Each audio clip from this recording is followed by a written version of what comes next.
Programme में आपको खुशामदीद कहते हैं। मैं असदुल्ला खान हूँ। रात के अंधेरे में भारत पाकिस्तान के 6 शहरों पर हमलावर हुआ, मिसाइल मारे और उसके नतीजे में 26 अफराद शहीद हो गए, 40 अफराद ज़ख्मी हैं।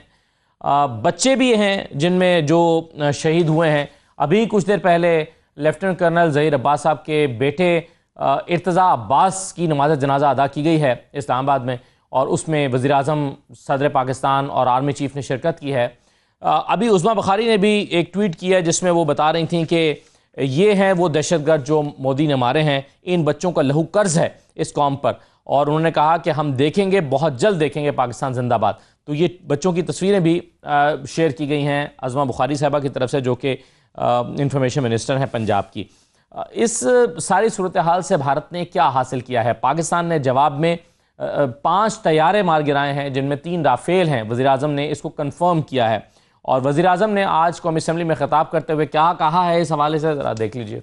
कल रात जो गुजरी, हमारे दुश्मन ने उसको तारीख रात समझकर अंधेरे में माजी की तरह छुपकर पाकिस्तान के ऊपर हमला करने की नापाक कोशिश की, लेकिन अल्लाह ताला के बेपाया फजल करम से हमारी बहादुर और दलेर अफवाज पाकिस्तान ने हिंदुस्तान के इस मकरूह हमले का मुंह तोड़ जवाब देकर उस तारीख रात को चांदनी रात बना दिया।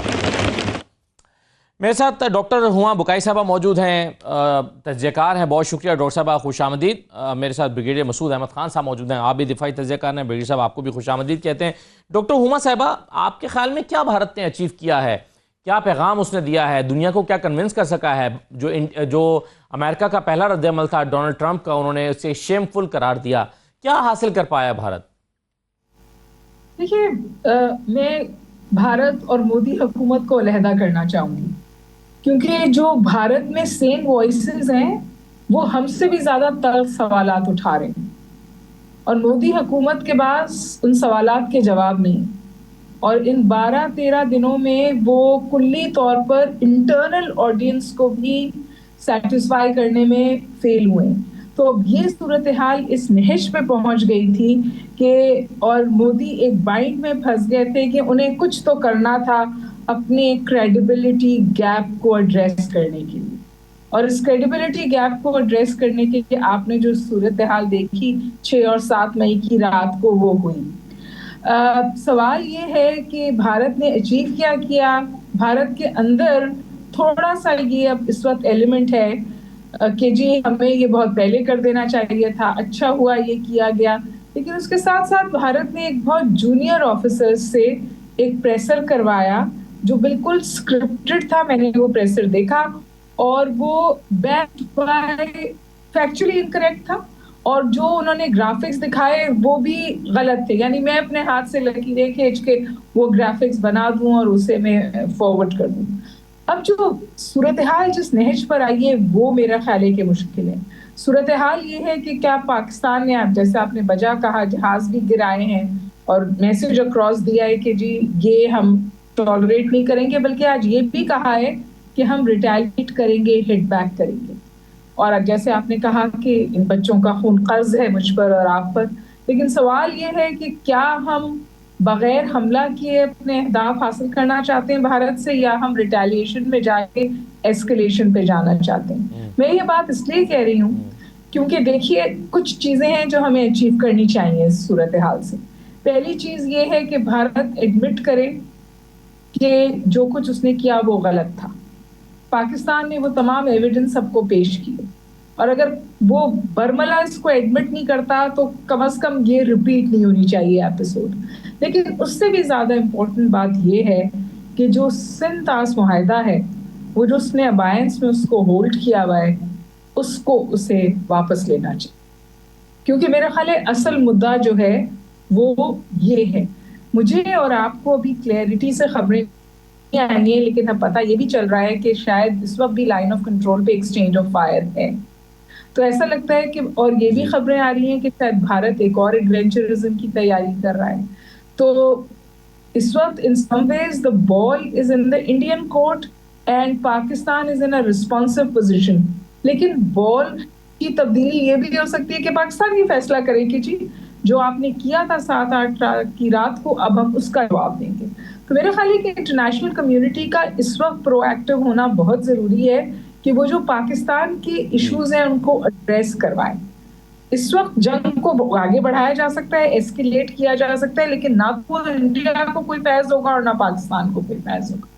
हाँ, ये चीजें बार बार नहीं होनी चाहिए। ये तीसरी दफा हुई है, 17, 19, अब 25, फिर इनको बुखार उठेगा, फिर ये करेंगे। और मोर इम्पोर्टेंटली मैं तो जी हर जगह ये बात कर रही हूँ कि ये जो पानी पे इनका डिजाइन है, ये जो इंडस वाटर ट्रीटी पे इनको खटक रही है, वहां ये हमें 100% कमिटमेंट दें कि ये पानी पाकिस्तान का नहीं काटेंगे। सही है। अब एक सवाल इसमें यह भी उठ रहा है कि क्या पाकिस्तान ने रिटेलिएट कर दिया है या पाकिस्तान रिटेलिएट अभी करेगा? क्योंकि जो DGISPR ने ब्रीफिंग दी है उसमें उन्होंने कहा है कि पाकिस्तान जगह का तयन, वक्त का इंतखाब ये खुद करेगा। तो सुनिए DGISPR ने इस हवाले से क्या कहा है।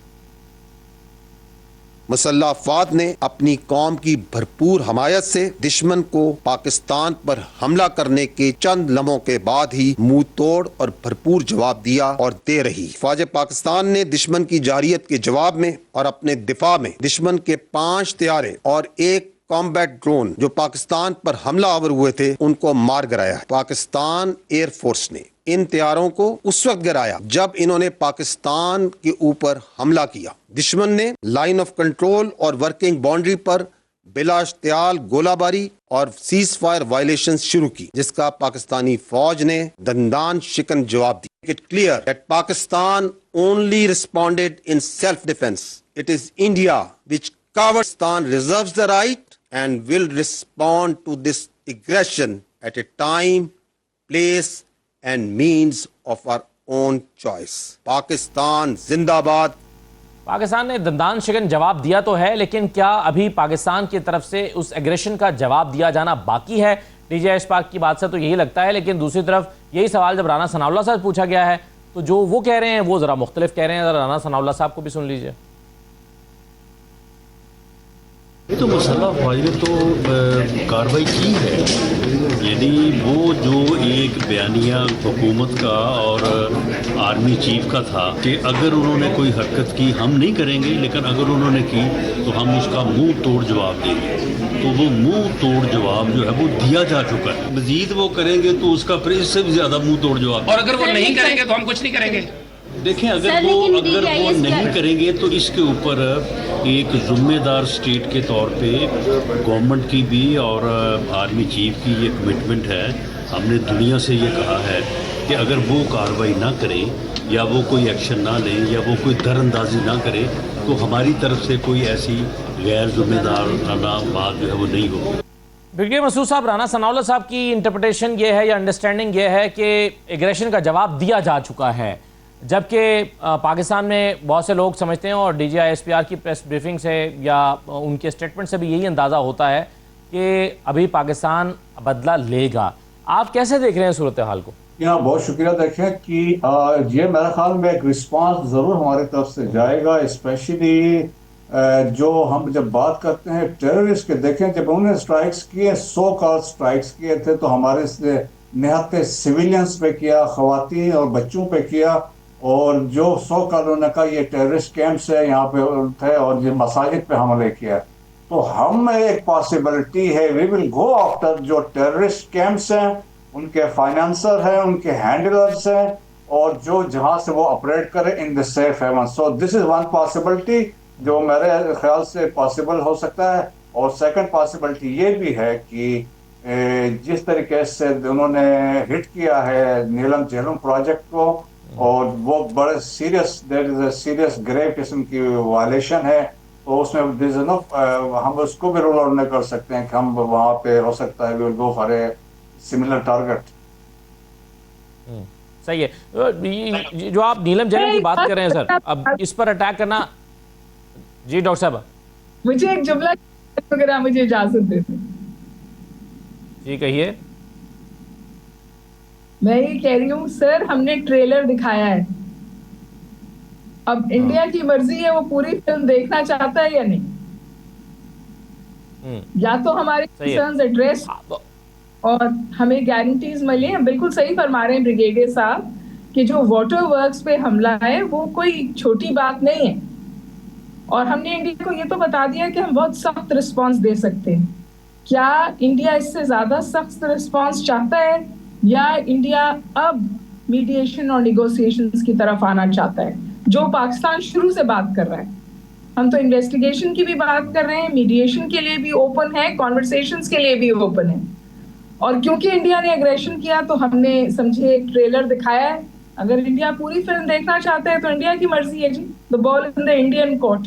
मेरे ख्याल में बहुत मुख्तलिफ बातें नहीं कह रहे DGISPR साहब और सनाउल्लाह साहब। एक सियासी बात है और एक कायनेट, एक गुफ्तगू है। सही है। तो डॉक्टर साहब, आप अब आपके ख्याल में ये जो वाटर रिजर्वायर्स पर हमला है, ये इसकी क्या वजह हो सकती है? और यानी एक तरफ तो हम कह रहे हैं कि पानी हम इंडस वाटर ट्रीटी को बहाल करना चाहिए, दूसरी तरफ वो अटैक भी कर रहा है एक रिजर्वायर पर जिसका उसको कोई फायदा भी नहीं है। यानी ऐसा नहीं है कि हमने इंडिया का पानी रोक रखा हो और वो चाहता हो कि ये डैम क्यों बना है और पानी जो है वो इंडिया की तरफ जाएगा। तो दोनों सूरतों में पानी ने तो पाकिस्तान ही में आना है। तो फिर मकसद क्या हो सकता है, क्या अचीव किया होगा उसने ऐसा करके? देखिए जी, झोंझ में है ना इंडिया, गुस्से में है। और जिस वक्त इन्होंने ये जहाज एक्वायर किए थे, इनको लगा था कि ये नाकाबिले तस्खीर है। आज उनकी वो मिथ टूटी है, वो ख्वाब टूटा है, और अल्हम्दुलिल्लाह पाकिस्तान सुरखरू हुआ है। तो कुछ तो उनके एक्शंस जो हैं वो झोंझ और गुस्से वाले भी, और उनको पता है कि पानी जो है वो इन सम वेज पाकिस्तान की रेड लाइन है। तो उन्होंने वहां पाकिस्तान को हिट करने की कोशिश की है। मैं दोबारा गुजारिश करूंगी कि इंडिया में सैनिटी प्रिवेल करनी चाहिए। इंडिया के हाथ है कि बॉर्डर पर जंग एस्केलेट होगी या सूरत हाल कंट्रोल होगी by addressing Pakistan concerns on water और दीगर चीजें, लेकिन सबसे अहम पानी और दीगर चीजें। फॉर एग्जाम्पल, जो उन्होंने ये कह, अपने लोगों को तो वो यही कह रहे हैं ना कि हमने मुरीदके में कोई कैंप्स, ट्रेनिंग कैंप्स पे हमला कर दिया। क्या 10-10, 9-9, 7-7 साल के बच्चे ट्रेनिंग में होते हैं? औरतें बच्चों को मार के ट्रेनिंग कैंप्स को खत्म किया जाता है। तो वो नैरेटिव तो बिक नहीं रहा। जब वो नैरेटिव नहीं बिक रहा तो झोंझ गुस्सा कहीं तो निकलेगा ना। बिल्कुल सही है। अब इसमें मेरे साथ एम्बेसडर जमील अहमद खान साहब भी मौजूद हैं। एम्बेसडर साहब आपको खुशामदीद कहते हैं। ये कहिए सर कि मार्को रूबियो ने अजीत डोवल से बात भी की, पाकिस्तान में भी नेशनल सिक्योरिटी एडवाइज़र से बात की। अब मोदी का जो पहला रिएक्शन था वो बड़ा हैरानकुन भी था। जो अल्फाज उन्होंने इस्तेमाल किया, उन्होंने कहा शेमफुल का वर्ड इस्तेमाल किया भारतीय हमलों के लिए। आपके ख्याल में क्या सिफारती तौर पर भारत तन्हाई का शिकार हुआ है या उसको क्रिटिसिज्म का सामना करना पड़ा है, शिकस्त हुई है सिफारती तौर पर, और अमेरिका इसको कैसे ले रहा है इस सारी सूरत हाल को? तो मैं इसको इस तरह कहूंगा कि यकीनन थोड़ी सी झेप हुई है इंडिया को, लेकिन इंडिया अपने मुसलसल जो उसके अज़ाइम है उसमें वो जारी व सारी रखे हुए है। उसने अपने जो उसकी आउटरीच है, डिप्लोमेटिक आउटरीच है। लेकिन डोनाल्ड ट्रंप ने बिल्कुल सही, क्योंकि सिलसिला एक तसलसल है। आप देखेंगे जब से ये सिलसिला शुरू हुआ है इंडस वाटर ट्रीटी को, जब उन्होंने हेल्ड एंड बेंच रखा है इंडिया ने, उस वक्त से कोई आपको किसी दुनिया के किसी मुल्क से जितनी भी आउटरीच हमारी हुई है या जितनों ने हमें किया है अप्रोच, उसमें से किसी ने इंडिया के जो चाहता था उसके मुताबिक पाकिस्तान पर फिंगर पॉइंटिंग में साथ नहीं दिया इंडिया का। न सिर्फ ये बल्कि जो सिक्योरिटी काउंसिल में इससे पहले स्टेटमेंट पास हुआ है उसमें भी बड़ी कोशिश की। हालांकि अमेरिका उसका मुहर्रिक था, क्योंकि वो काउंटर टेररिज्म की चेयर उसके पास है सिक्योरिटी काउंसिल की, तो उसने उसको ड्राफ्ट किया था और उसमें पाकिस्तान पर फिंगर पॉइंटिंग, क्योंकि इंडिया उसका एलाइज है, उस पर करने की कोशिश की थी। लेकिन बाकी मेंबर्स ने, चाइना समेत, खासतौर पर चाइना ने उसको खत्म करवा दिया। तो इसका मतलब तो ये हुआ कि इंडिया जो अहदाफ डिप्लोमेटिक हासिल करना चाहता था, वो अहदाफ, वो एम, वो ऑब्जेक्टिव और वो गोल हासिल नहीं कर सका इस मामले में। लेकिन इंडिया का आपको देखें कि शरारत को हमें नहीं भूलना चाहिए कि इंडिया ने बरस से अपना एक नैरेटिव दुनिया को बेचना चाहा है, और उसमें कामयाबी उसको यहाँ तक, इस हद तक हुई जिससे कि उसको ज़ौम बढ़ गया कि जब कोई ज्वाइंट स्टेटमेंट अपने इंडिया में कोई हाई पावर डेलीगेशन आता है तो उसमें पाकिस्तान का पहले तो कोई फॉल्स फ्लैग ऑपरेशन कराता है, जैसे 2016 में, 2018 में, 2021 में, और उसमें सबसे सरे फहरिस्त और सबसे साबित शुदा जो है वो छत्तीसपुरा का है। तो उसमें कोई ना कोई इंसिडेंट करा के, और जब ज्वाइंट स्टेटमेंट शाया की जाती है, वो हाई पावर डेलीगेशन खास तौर पर अमेरिका से अगर कोई आता है, तो उसमें फिंगर पॉइंटिंग की जाती है पाकिस्तान के उस नैरेटिव की वजह से जो बरसा बरस से बनाया जा रहा है। और यही मामला है कि इंडिया जब कोई यूएन का प्लेटफॉर्म भी उसको मिलता है या कोई इंटरनेशनल प्लेटफॉर्म मिलता है, तो वहां एफएटीएफ में आपने देखने की उन्हें क्या स्टैंड लिया और वहां भी मुंह की खानी पड़ी। तो वो मैं ये बताना चाहता हूं कि इंडिया का नैरेटिव है उसको वो जारी रखेगा। और अब भी जब हम बात कर रहे हैं तो इंडिया का मीडिया ज़ाहिर है उसको राह ने सारी जो गाइडेंस दी हुई है उसके मुताबिक वो यही कह रहा है कि ये इंफ्रास्ट्रक्चर था, जहां जहां 6 जगह पर 9 जगह पर उन्होंने हमले किए हैं या जहां जहां उन्होंने मिसाइल दागे हैं, ये उन्होंने लश्कर तैयबा और जैश मोहब्बत के हवाले से सारा बता रहे हैं। वो पुरानी तारीख में जाके किसी जमाने में कोई वहां कोई आउटफिट होती होगी, उस हवाले से दुनिया को वो बेचने की कोशिश करें। लेकिन पाकिस्तान ने बहुत अच्छा किया पे हमला करके वो समझ रहे हैं ना एम्बेसडर साहब, पाकिस्तान नहीं वो उसको कहने से फर्क नहीं पड़ता ना। पाकिस्तान ने उसको साबित कर दिया है। हमारे गुफ्तगू के साथ साथ पाकिस्तान ने जो फुटेज शाया की है दुनिया के लिए, उस फुटेज में वो तमाम बातें हैं जो हम डिस्कस कर रहे हैं। तो मैं यही बता रहा हूं कि ये एक अच्छा एक अमल था। इस दफा पाकिस्तान ने सियाको सबाक के साथ और अपना इंटरनेशनल कानून के फ्रेमवर्क में रहते हुए तमाम के तमाम प्रोसीडिंग इस दफा की हैं। बहुत कैलिब्रेटेड वे में, बहुत कैलकुलेटेड वे में डिप्लोमेटिक स्टेप्स भी उठाए हैं, जिसमें शामिल है हमारा नेशनल सिक्योरिटी कमेटी का जो पिछला बयानिया है और जो अब बयानिया आया है, तो उसमें ये तमाम चीजें बड़ी कैलकुलेटेड और कैलिब्रेटेड हैं। और अक़वाम मुत्तहिदा के चार्टर के आर्टिकल 51 के तहत हमारा हक अब भी महफूज है कि हम रिटेलिएट करेंगे, क्योंकि इंडिया ने एग्रेशन की है एक सॉवरन कंट्री पे, जिसका कि हम जिक्र कर चुके थे अपने पिछले बयानिए में सिक्योरिटी काउंसिल के कमेटी के उसमें हमने कह दिया था कि अगर कोई एग्रेशन हुआ तो उसका जवाब हम जरूर और जरूर देंगे और बड़ा मजबूत और मुस्तहकम देंगे। तो वो हक अभी हमने महफूज रखा हुआ है। अभी तो सिर्फ हमने अपने दफा किया है कि उनको अंदर नहीं आने दिया और जहाज मार गिराए अपने ही टेरिटरी में, अपने ही हुदूद में रहते हुए, बगैर इंटरनेशनल बाउंड्रीज को फिजा में क्रॉस किए बगैर और जमीन पर क्रॉस किए बगैर हमने उनको वहीं से मार गिराया। और ये चीजें जो हैं, ये फुटेज दिखलाई गई हैं और बीबीसी पर लोगों ने जो अपलोड की वो तस्वीरें, वो दुनिया के मीडिया ने भी दिखला दी। वो 3 मानते हैं, लेकिन सर वो हम बिल्कुल हम तो अपना हक महफूज रखते हैं। अब एम्बेसडर साहब हम तो हक महफूज रखते हैं कि हम उस एग्रेशन का जवाब दें, और इस हवाले से पाकिस्तान ने कहा भी है। लेकिन क्या भारत की तरफ से भी किसी हमले का खदशा मौजूद है? ब्रिगेडियर मसूद साहब, आप समझते हैं कि मजीद हमला हो सकता है भारत की तरफ से?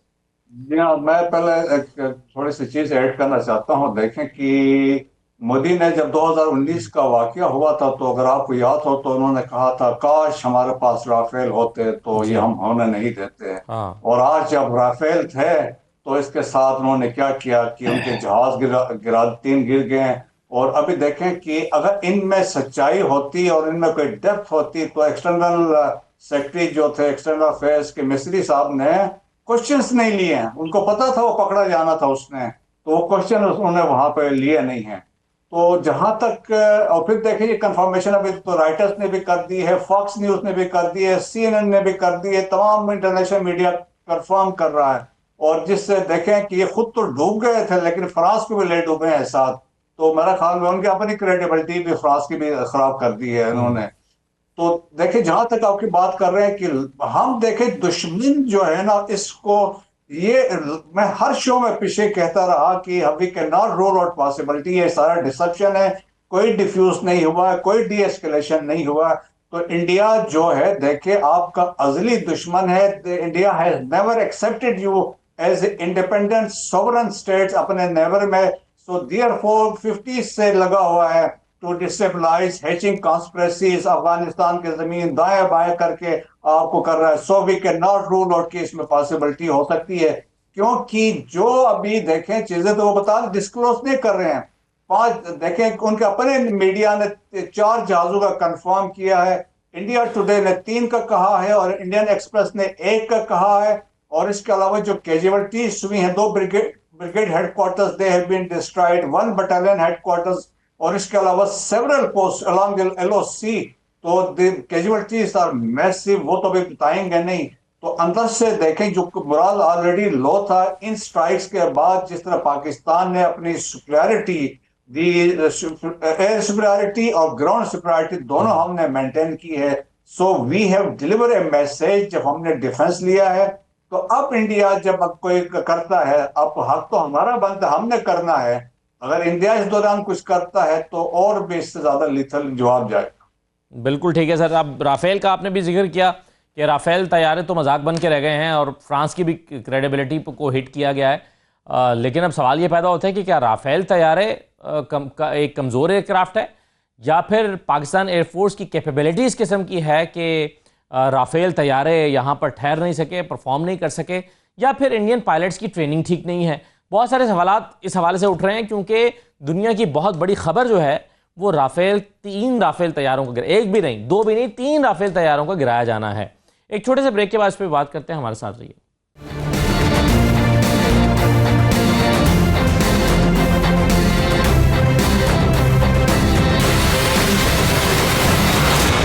ब्रेक के बाद आपको दोबारा खुशामदीद कहते हैं। राफेल की बात हो रही थी कि भारत को पूरी दुनिया में हजीमत का सामना करना पड़ा है और तैयारे की साख जो बहुत बेहतर थी आज से पहले, वो भी मुतासिर हुई है, उसकी क्रेडिबिलिटी भी उसने लूज कर दी है। इसकी बुनियादी वजह क्या है? आज प्राइम मिनिस्टर शहबाज शरीफ साहब ने किस तरह से राफेल का जिक्र किया है, जरा देख लीजिए। जनाब स्पीकर, इन हालात में ये जो पिछले दिन गुजरे हैं, हर रोज इतला मिलती थी कि आज हिंदुस्तान के जहाज आएंगे और वो पाकिस्तान पर हमलावर होंगे। हमारी अफवाज पाकिस्तान 24 घंटे तैयार थी कि कब दुश्मन के जहाज उड़े, कब उनको हम उठा के समंदर में फेंक दें। हिंदुस्तान ने राफेल जहाज खरीदे हैं, उस पर बड़ा नाज करता है। आज से चंद दिन पहले उनके राफेल जहाज कॉम्बैट फॉर्म में उड़े वहां से। हमारी अफवाज एयरफोर्स हम वक्त तैयार थी, जो ही वहां से उड़े। मैं जो हमारे एयर चीफ जहीर बाबर, उनको अपनी तरफ से, आपकी तरफ से, ऐवान की तरफ से और पाकिस्तान के 24 करोड़ अवाम की तरफ से मैं सलाम पेश करता हूं कि उन्होंने और उनके उकाबों ने हिंदुस्तान के इन जहाजों की जो कम्युनिकेशन लॉक कर दी और उनको समझ नहीं आई कि ये क्या हुआ हमारे साथ, और वो देखते देखते फौरन वापस पलटे और जाकर श्रीनगर में लैंड किया। ये है हमारी अफवाज पाकिस्तान की तैयारी और वे है उनका अज़म। जनाब स्पीकर, मैं ब्रिगेड साहब ज़रा मुख्तसरन आप इस पर पहले कह दें, फिर मैं जमील अहमद खान साहब के पास दूसरे मौज़ूआत पर आता हूँ। ये राफेल वाला मामला है क्या, ये आपके ख्याल में तैयारा कमज़ोर था क्योंकि इसको बहुत हाई रेट किया जाता है, या फिर इंडियन पायलट्स की उस तरह की कैपेबिलिटी नहीं है, या फिर पाकिस्तान के पास इतनी सोफिस्टिकेटेड स्ट्रेंथ है इन तैयारों के अगेंस्ट कि ये कुछ कर नहीं पाए? असल जहाज तो बहुत अच्छा है राफेल, इसका तो कोई शक नहीं है कि स्टेट ऑफ आर्ट जहाज है, लेटेस्ट टेक्नोलॉजी है। लेकिन ये फ्रांस ने इनके साथ हाथ भी किया। सोर्स कोड जो है अभी तक इनको इंडिया को इन्होंने दिया नहीं है। सोर्स कोड मींस कि जहाज की जो प्रोग्रामिंग है, जो उसमें सिस्टम है, नेविगेशन है, जीपीएस है, फायर कंट्रोल है, उस सिस्टम को आप अपनी मर्जी से उसमें कोई तब्दीली, कोई चेंजेस कर नहीं सकते हैं अनलेस जब तक फ्रांस वाला खुद इसमें कुछ ना करें, क्योंकि उनको शक है अगर ये जहाज जिस तरह अभी गिरे हैं कि ये टेक्नोलॉजी निकल जाएगी, दाएं बाएं किसी के हाथ लग जाएगी तो उनके लिए बड़े सेटबैक्स होंगे। तो एक तो वैसे सेटबैक हो गया, 3 जहाज गिर गए। तो आपने देखा हो कि उनके शेयर्स 18% जो डसॉल्ट जो इनकी कंपनी जिन्होंने ये राफेल बनाए थे, उनके शेयर्स गिर गए हैं, JF-17 के ऊपर चढ़ गए हैं। तो that is one factor. Second most important thing is the man behind the gun. जो पायलट्स हमारे हैं वो उनका कोई मुकाबला नहीं है। अगर आपने देखा 2019 में it was wing commander Noman और स्क्वाड्रन लीडर हसन सिद्दीकी थे जो जिन्होंने जाके स्ट्राइक्स में हिस्सा लिया था। तो हमारे पायलट्स की ट्रेनिंग, प्रोफेशनलिज्म वो टॉप क्लास है। और देखे फिर एक जज्बा भी है, एक कॉन्फिडेंस भी है, ईमान भी है। तो ये वो चीजें हमें डिस्टिंग्विश करते हैं। तो आप देखें बेहतरीन से बेहतरीन जहाज लाए, इवन आप F-35 लेके आए। अगर उसके अंदर अभिनंदन बैठा होगा तो क्या हो सकता है? कुछ नहीं होगा, जहाज तो ऐसे ही जाके वो गिर जाएगा, जिस तरीके से उन्होंने राफेल के साथ हुआ। सो it is a strong humiliation है, और फ्रांस की क्रेडिबिलिटी भी गड़े में गई। बिल्कुल सही है। जमील अहमद खान साहब, पाकिस्तान की जो सिफारती कोशिशें पिछले 24 घंटे में रही हैं, आप उसको कैसे देख रहे हैं? मुख्तलिफ ममालिक के जो काउंटर पार्ट्स हैं उनसे इसहाक डार साहब ने रब्ता किया है, दुनिया की हिमायत हासिल हो रही है। मैंने अमेरिका का पहले भी आपसे जिक्र किया था कि अमेरिका ने इसको शेमफुल एक्ट कहा। अमेरिका भारत के साथ खड़ा नहीं हुआ, भारत को किसी भी एक सपोर्ट, कोई इजराइल के अलावा किसी की सपोर्ट हासिल नहीं हुई। तो आप पाकिस्तान की सिफारती कोशिशों को कैसे देख रहे हैं? जी हाँ, अमेरिका के सिर्फ शेमफुल एक्ट करने के बाद कहना, वो भी इस वक्त हमारी सिफारती कोशिशों का एक शाखसाना है, और यकीनन एक कामयाबी है कि कम से कम पहले की तरह जैसे पुलवामा के वक्त में फिंगर पॉइंटिंग होती थी वैसा अमेरिका ने नहीं किया। और अमेरिका इसकी कोई पसे पर्दा कोई वजूहात तो होनी चाहिए। मेरा अपना इसमें तजिया ये है कि अमेरिका को, जो अमेरिका ने इंडिया को मजबूत किया मुख्तलिफ अंदाज में मुख्तलिफ एग्रीमेंट्स के जरिए, वो मजबूती इंडिया उसको मोनेटाइज करना चाहता है। अमेरिका की मर्जी के खिलाफ पाकिस्तान के लिए अपनी हिंदुवता, जो उसकी एक नजरिया है, जो फार राइट नजरिया है, उसके तहत पाकिस्तान से जो मखासमत और दुश्मनी है, वो अमेरिका से चाइना कंटेनमेंट के हवाले से मजबूती हासिल कर रहा है, जियो पॉलिटिकल लिहाज से भी और बाकी साजो सामान के लिहाज से भी, लेकिन इस्तेमाल करने की कोशिश कर रहा है पाकिस्तान। और फिर इंडिया भी समझ गया है कि जब कोई हाई पावर डेलीगेशन वहां जाता है, इस सूरत में जेडी वेंस, तो वो जब गए तो उस वक्त ये जो वाकया हुआ है पहलगाम का, तो ये पहले भी कोई 6 वाकये बल्कि 5 वाकये हो चुके हैं, जिसमें छत्तीसपुरा का जैसे मैं जिक्र कर रहा था वो भी है। तो वो इंडिया वो भी तंग आ गए हैं इस किस्म के Pahalgam type of false flag operation से, जो पहले भी होते रहे हैं। लेकिन उनका असल इंडिया को मजबूत करना तो चाइना कंटेनमेंट है कि फिर भी अब जिस नहज पर जियोपॉलिटिकल अलायंस बनी हुई है, इंडिया इतनी आसानी से अमेरिका के उससे अलायंस से नहीं निकलेगा और नहीं निकलना चाहेगा, बल्कि अमेरिका भी उसको अपने अलायंस में इसी तरह मजबूत देखना चाहता है। तो अंडर एस्टिमेट नहीं करते, सिर्फ ये देखते हैं कि हमारी डिप्लोमेसी की वजह से ये जो 2 न्यूक्लियर फ्लैश पॉइंट है, जिसका के जिक्र एक इशारा आज दिया प्राइम मिनिस्टर ने अपनी स्पीच में, जो कि बड़ी अहमियत की हामिल है कि floor of the house. Jamil साहब, इसमें कम से कम ये तो है ना कि अमेरिका ने ये रियलाइज किया है कि ये जस्टिफाइड नहीं है अटैक करना पाकिस्तान के ऊपर, और कोई जवाब वो फराहम नहीं कर सका है। ये तो एटलीस्ट इससे साबित हुआ। Air marshal retired air vice marshal retired Ejaz Mahmood Malik sahab ने हमें ज्वाइन कर लिया है। जी मैं सर वापस आता हूँ आपके पास। बहुत शुक्रिया सर, आपको खुशामदीद कहते हैं। सर, राफेल का भी हम जिक्र कर रहे थे, क्या हुआ राफेल के साथ? क्या आपकी ये तो उनसे पूछे जी, जो बढ़ के मार रहे थे। हमने तो वही किया जो हमें करना चाहिए था जी। देखिए, बात ये है कि राफेल को उन्होंने अपना सेंटर ऑफ ग्रेविटी बना लिया हुआ था जी। उसकी इतनी हाइप क्रिएट की। हम लोग इवन यहीं आपके स्टूडियो में बैठे हुए पहले बात हुई, और दूसरे चैनल्स पे भी एक्सपर्ट्स ये कहते रहे कि देखिए, इक्विपमेंट ले लेना कोई बड़ी बात नहीं है। अगर आपकी अफोर्डेबिलिटी है आप ले लीजिए, लेकिन कम से कम अपने पायलट्स को मौका तो दे कि वो उसके ऊपर महारत हासिल करें, और उसके बाद उस वेपन सिस्टम के ऊपर उसकी जो मैक्सिमम लिमिट्स हैं उसके ऊपर ऑपरेट करने का उनको तजर्बा हासिल हो। तो आप कह रहे हैं ये वेपन बहुत अच्छा है वो, लेकिन उस पर महारत ट्रेनिंग नहीं हो सकी पूरी। देखिए जी, वेपन तो जाहिर है इतना एक्सपेंसिव। आप ये देखिए ना, ये जो तकरीबन $9 बिलियन का उन्होंने एक स्क्वाड्रन रेज किया, तो उन्होंने जो 3 कंफर्म किल्स उनकी जो हैं किल्स हैं, उसके उन्होंने आप ये देखिए तकरीबन एक जो है 0.75 बिलियन उन्होंने लूज कर दिया विद इन मिनट्स। तो ये बड़ा एक्सपेंसिव प्लेटफॉर्म है, तो उसके अंदर जाहिर है उस तरह की जो है गैजेटरी और उस तरह की उसमें फीचर्स तो हैं, लेकिन ये सोच लेना कि चूंकि हमारे पास ये एक इक्विपमेंट है, तो मैं आपको देखिए ना उसकी एक क्रूड सी एग्जांपल दूंगा कि हमारी जनरेशन के लोग, अगर हमें बहुत हाई फाई फ़ोन लेके दे दिया जाए, तो हम तो उसमें सिर्फ एंड और सेंड ही कर सकते हैं ना, तो इससे ज़्यादा हम क्या करेंगे। तो जबकि एक यंगस्टर जो है वो लेटेस्ट मॉडल का फ़ोन जो है उसको उसकी तमाम जो फीचर्स होते हैं उसको बड़ी खूबसूरती से इस्तेमाल करता है। तो इस एग्जांपल से मैं आपके जो नॉन प्रोफेशनल ऑडियंस भी हूँ उनको मैं ये बावर कराना चाहता हूँ कि अल्हम्दुलिल्लाह हमारी फ़िज़ाइया जो है उसका सेंटर ऑफ ग्रेविटी सिर्फ इक्विपमेंट नहीं है। हाँ, ये बात आपने पहले भी कही जी, थी मैंने कि पहले ट्रेनिंग पे आपको बुनियादी तौर पर असल जोर चीज़ दिया। ट्रेनिंग होती है और ये दुनिया भर में है।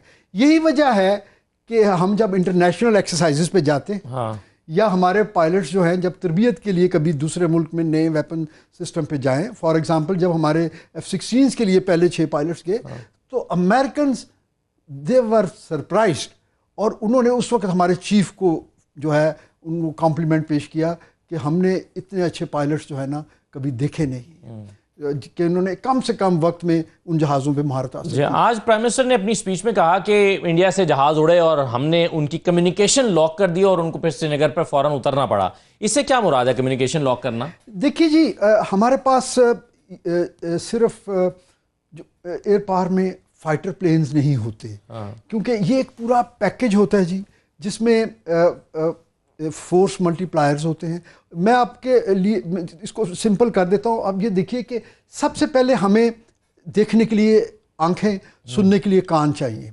तो ये जो काम है ना ये हमारे EW जो प्लेटफॉर्म्स होते हैं वो करते हैं कि हम दूर रेंजेस पे, यानी हमारे पास ऐसी कैपेबिलिटी है कि हम कई 100 मील दूर भारत में ग्राउंड लेवल तक की हम सर्वेलेंस कर सकते हैं। फिर उसके बाद हमारे पास ऐसे प्लेटफॉर्म्स हैं जिससे हम उनकी कम्युनिकेशन को सुन भी सकते हैं और उसको जैम भी कर सकते हैं।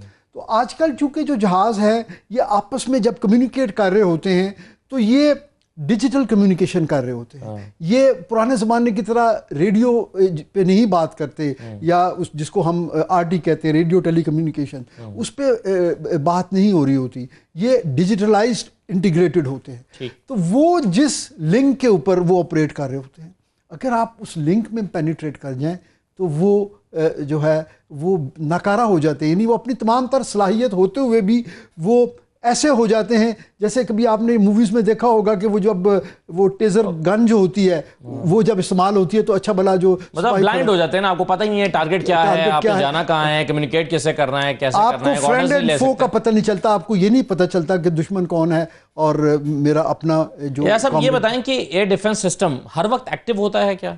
जी बिल्कुल जी, एयर डिफेंस सिस्टम जो है जो और वो ये पाकिस्तान एयरफोर्स का बुनियादी मिशन है।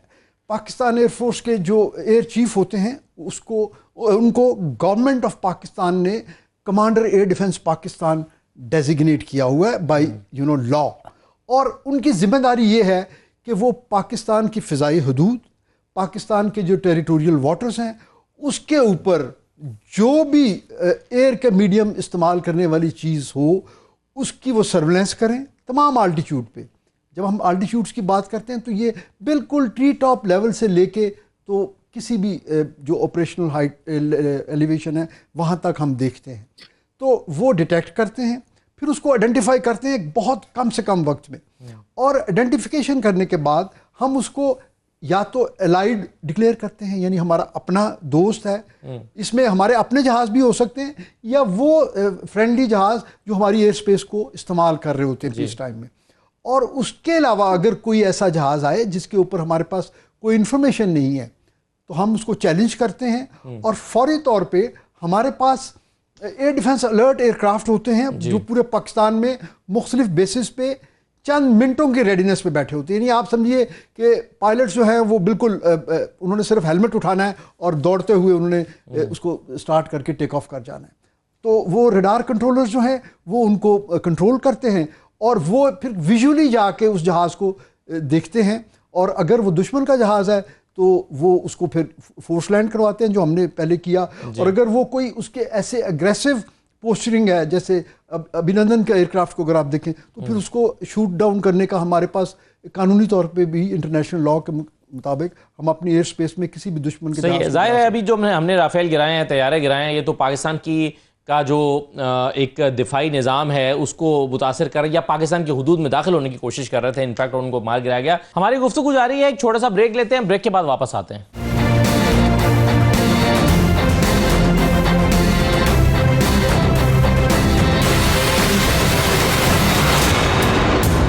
प्रोग्राम में दोबारा खुश आमदीद। जमील अहमद खान साहब, अब जो मिसाइल पाकिस्तान में मारे गए या पाकिस्तान पंजाब के खासतौर पे शहरों में, कल मैं इंडियन चैनल्स देख रहा था, वो बड़ा इस पर शोर मचा रहे थे कि देखिए हमने कश्मीर में नहीं, हमने पंजाब के मुख्तलिफ शहरों में घुस के अटैक किया है और हम इसमें कामयाब रहे हैं। तो अब इसका जाहिर है ये कैपेबिलिटी पाकिस्तान के पास भी तो है। रेस्ट्रेंट शो करने का मतलब ये नहीं होता कि आप कर नहीं सकते। और हमने जैसे कि शुरू में भी बात की कि पाकिस्तान अपना यह हक महफूज रखता है। आपके ख्याल में जो BLA के, TTP के हाइड आउट्स इंडिया में मौजूद हैं, ट्रेनिंग कैंप्स मौजूद हैं, यहाँ पर पाकिस्तान के पास पूरी इंफॉर्मेशन है कि किस तरह से BLA के लोगों को भारत में ले जाकर ट्रेनिंग दी जाती है, पाकिस्तान के पास भी यह हक महफूज है कि उन ठिकानों पर हमला करें? जी बिल्कुल, देखें इसमें अक़वाम मुत्तहिदा के आर्टिकल जो चैप्टर 1 में ही दिया हुआ है, आर्टिकल 2 का सब जुज़ 4 जो है उसके तहत और आर्टिकल 51 के तहत बिल्कुल हक अख्तियार है कि हम भी उस पे अटैक कर सकें जहां जहां उन्होंने अपने BLA के कैंप बनाए हुए हैं या TTP के कैंप बनाए हुए हैं, तो वो बिल्कुल किया जा सकता है। क्योंकि ये सिर्फ न हम ने इस चीज को अयां किया है, बल्कि कुछ थिंक टैंक्स हैं US में, यूनाइटेड स्टेट्स में, कि जिन्होंने जिक्र किया है कि इंडिया रॉ के जरिए काफी फंडिंग कर रहा है जो बलूचिस्तान में हो रहा है और बाकी जगहों पर। और हमने तो खैर इस पे डोसियर दिया हुआ है और इसमें शवाहिद अब तो मौजूद हैं।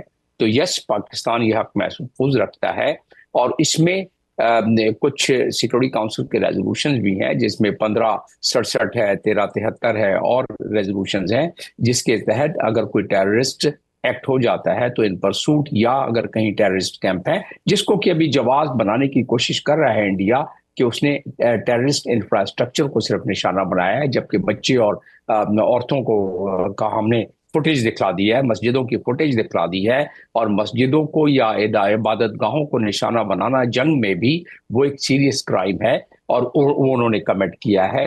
किस बहाने से कमिट किया है, वो वही बहाना और वही नैरेटिव जो शुरू से वो करता आ रहा है उस मामले। तो आपके सवाल का मुख्तसर जवाब कि yes, Pakistan has the right to also retaliate in those areas where it feels and where it suspects that they're having some facilities or they are facilitating BLA or TTP which are operating in our country, and obviously they are being they are having a link with India.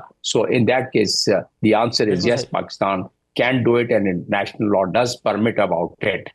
And in the same time Pakistan जी बोले जी sir, इसमें अब एक मामला यह है और मैं चाहूंगा ब्रिगेडियर मसूद साहब आप इस पर जवाब दीजिएगा कि पाकिस्तान जाहिर है हक रखता है, महफूज रखता है। आपने भी कहा, जमील अहमद खान साहब भी कह रहे हैं कि अगर पाकिस्तान के ऊपर अटैक हुआ है, जवाब देना पाकिस्तान का हक है, लेकिन साथ ही साथ हम चाहते हैं कि पाकिस्तान एस्केलेट भी ना करे, जंग को बढ़ावा भी हम देना नहीं चाहते।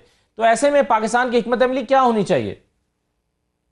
जी, इंटरनेशनल कम्युनिटी की रिस्पॉन्सिबिलिटी है और कंट्रीज लाइक जो यूनाइटेड स्टेट्स है, रशिया है और इवन P5 है, यूनाइटेड नेशन सिक्योरिटी काउंसिल है, वो इंटरवीन करे और उसमें एक सेशन बुलाए। मैं तो कहता हूं दे शुड कंडेम इंडिया, एक तो वो करे, second they should hold India accountable for terrorism, not only in Pakistan जो अक्रॉस द ग्लोब ये कर रहे हैं। और इंडिया देखिए इस तरह के वाकयात से तो वो they have become a rope state. जब तक आप एक्शन नहीं लेंगे, इसी तरह छोड़ देंगे तो ये बदमाशी इजराइल की तरह वहां पे अरबों के साथ जो इजराइल कर रहा है, तो इसकी ख्वाहिश यही है कि ये इस तरह डोमिनेट करे, जो दैट इज इम्पॉसिबल, मुमकिन नहीं है। पाकिस्तान यहाँ पे है अगेंस्ट हर hegemonic designs, so it is the responsibility. Pakistan ने पहले भी इंटरनेशनल कम्युनिटी को हमने कहा था कि ये सबूत है भाई, हमारा कोई इसमें लेना देना नहीं है, आप इसमें दरमियान में आए। और लाइकली हमने ये भी कहा था भाई इमिनेंट है, वो कुछ करने लगे हैं। इसके बावजूद अगर वो डिले है तो मेरा ख्याल है अब भी honours is on the international community permanent 5 members countries. बिल्कुल सही है सर। ये एक एजाज साहब ड्रोन भी गिराया है पाकिस्तान ने, खासतौर पर जो सियालकोट में। आज मैं देख रहा था कि हमारे वहाँ पर जो नुमाइंदे वो बता रहे थे कि इसका टारगेट एक प्राइमरी स्कूल था और एक बेसिक हेल्थ यूनिट था, लेकिन उसको खेतों में मार गिराया गया है। आप ये भी एमिनेशन कैरियर था, हमला करने के लिए आया था ड्रोन? जी, वो जो उसकी साख्त है और जो उसका नॉमेनक्लेचर बताया जा रहा है ये इसराइली साख्त का हेरोन है, तो वो तो जो है उसके अंदर पेलोड होता है जी, वो बिल्कुल एक कॉम्बैट प्लेटफॉर्म है। और मैं एक छोटा सा कमेंट देना चाहूँगा, जैसे एम्बेसडर जमील साहब फरमा रहे थे, आर्टिकल 51 जो है वो हमें बड़ा एक्सप्लिसिट, बड़ा क्लियर राइट देता है, राइट ऑफ सेल्फ डिफेंस, कि जो कुछ हुआ है ये उस आर्टिकल के अंदर बड़ा प्रॉपरली उसमें ये बयान किया गया है, और उसके मुताबिक पाकिस्तान को मुकम्मल राइट है कि पाकिस्तान जो है अपने सेल्फ डिफेंस के लिए उनको स्ट्राइक बैक कर सकता है। तो ये तो उसका जवाब हो गया। बाकी देखिए, ड्रोन टोटल 3 से 4 ड्रोन्स की बात हो रही है। एक गालिबन जो है उसको यहाँ पे लैंड करवा लिया गया, उसका जो कम्युनिकेशन सिस्टम था, उसका जो डिजिटल जो कंट्रोल लिंक है उसको जैम करके उसको लैंड करवा लिया गया है, और बाकी की डिस्ट्रक्शन की है। तो ये तो टोटल सारी चीज़ें जो अभी तक हुई हैं ये सारी आती हैं जी एयर डिफेंस की इमीडिएट रिस्पांस की डोमेन में।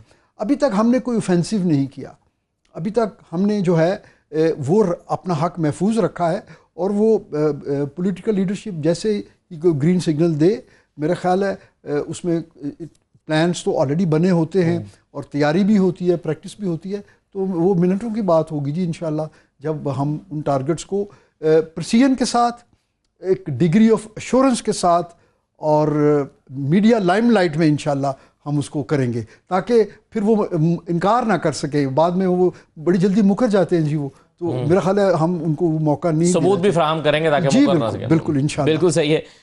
इसमें ब्रिगेडियर मसूद साहब, हम ये देखते हैं कि जिस तरह से अटैक हुआ इसमें सिविलियंस को निशाना बनाया गया, मासूम लोगों को, औरतों को, बच्चों को, कई ख़वातीन इसमें ज़ख्मी हुई हैं, छोटे बच्चे, मासूम बच्चे, और अभी थोड़ी देर पहले ही एक बच्चे की नमाज जनाजा अदा की गई है।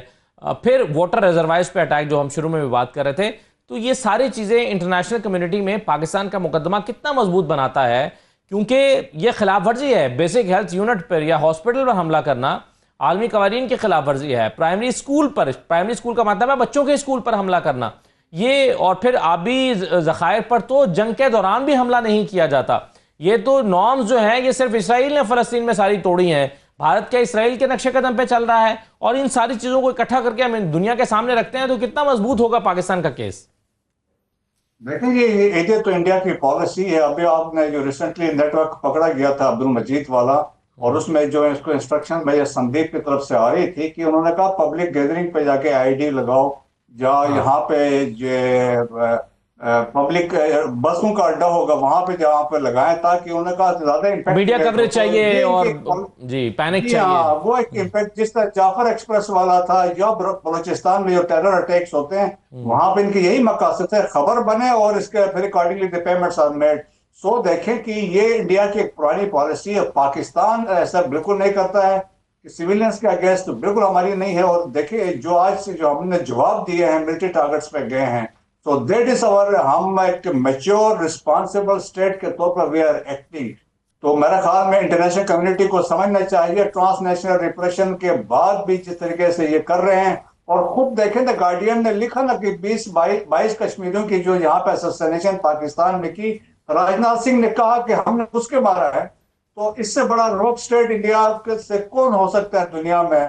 So we have a case, और हमें जो सिक्योरिटी काउंसिल में जाके ये चीजें पेश करने चाहिए, डोजियर पेश करना चाहिए, ताकि वो they should be taken to task. बिल्कुल सही है साहब। आखिर में जमील अहमद खान साहब, पाकिस्तान बुनियादी मसला जो है वो इंडस वाटर ट्रीटी वाला वो वहीं का वहीं खड़ा है। जंग हो गई, हमला हो गया, तैयारे गिरा दिए, स्ट्राइक बैक कर दिया, स्ट्राइक हो गई, 26 लोग मारे गए, लेकिन वो इंडस वाटर ट्रीटी को हेल्ड इन अबेंस रखना वो वहीं का वहीं है। अब आपके ख्याल में इस सिलसिले में क्या हिकमत अमली पाकिस्तान की होनी चाहिए?